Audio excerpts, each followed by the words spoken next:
Hello friends, അപ്പോൾ നമ്മുടെ ഇന്നത്തെ വീഡിയോ എന്ന് പറയുന്നത് മുംബൈ ചോർ ബസാറിലേക്ക് പോകുന്നൊരു വീഡിയോ ആണ്.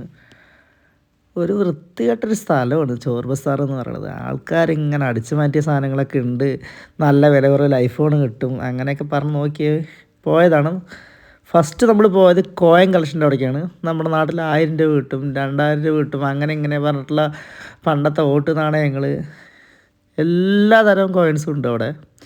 ഒന്നും കിട്ടാൻ പോകുന്നില്ല. പിന്നെ നമ്മൾ അവിടെ നിന്ന് പോയി നേരെ പുരാതന വസ്തുക്കൾ കിട്ടുന്നൊരു ഷോപ്പാണ്. പഞ്ചലോഹങ്ങളുടെ ഒരുപാട് വിഗ്രഹങ്ങൾ, ശ്രീകൃഷ്ണൻ്റെ വിഗ്രഹങ്ങൾ, അങ്ങനത്തെ ഒരുപാട് ഐറ്റംസ് ഉണ്ട്. അതിനൊക്കെ ഇത്തിരി അത്യാവശ്യം നല്ല വില കുറവാണ്. എല്ലാ ദൈവങ്ങളുടെ കൃഷ്ണൻ, രാധ, അങ്ങനത്തെ ഒക്കെ അടിപൊളി പുരാതന വസ്തുക്കളൊക്കെ ഇഷ്ടപ്പെടുന്നവർക്ക് അടിപൊളിയായിട്ടുള്ള സ്ഥലമാണ്.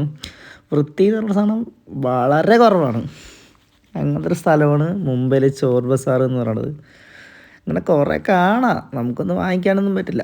പിന്നെ നമ്മൾ അടുത്ത കണ്ട ഐറ്റം കണ്ടില്ല, ഇതാ iPhone 17 Pro Max വിത്ത് ബോക്സ്. പക്ക ഡ്യൂപ്ലിക്കേറ്റ്, അടിച്ചു പറ്റിയ ഫോണും കൂടിയല്ല. പണ്ടത്തെ വിവ, നോക്കിയ അങ്ങനത്തെ പഴയ സെറ്റുകൾ ഉണ്ടാവില്ലേ, ടച്ച് സെറ്റുകൾ, ആ ടച്ച് സ്ക്രീൻ സെറ്റുകളുടെ ബോഡി പാനൽ മാത്രം മാറ്റിയിരിക്കുകയാണ്. ക്യാമറ പോലും ക്ലിയറില്ല. പിന്നെ അടുത്തത് വാച്ചിൻ്റെ സെക്ഷനിലേക്ക് പോയി. വാച്ച് എന്ന് പറഞ്ഞാൽ 2500 3000, അവിടെ നിന്ന് ഇറങ്ങുമ്പോഴേക്കും വാച്ചിൻ്റെ പണി തീരും. അപ്പോൾ അത്രയേ ഉള്ളൂ ചോർ ബസ്.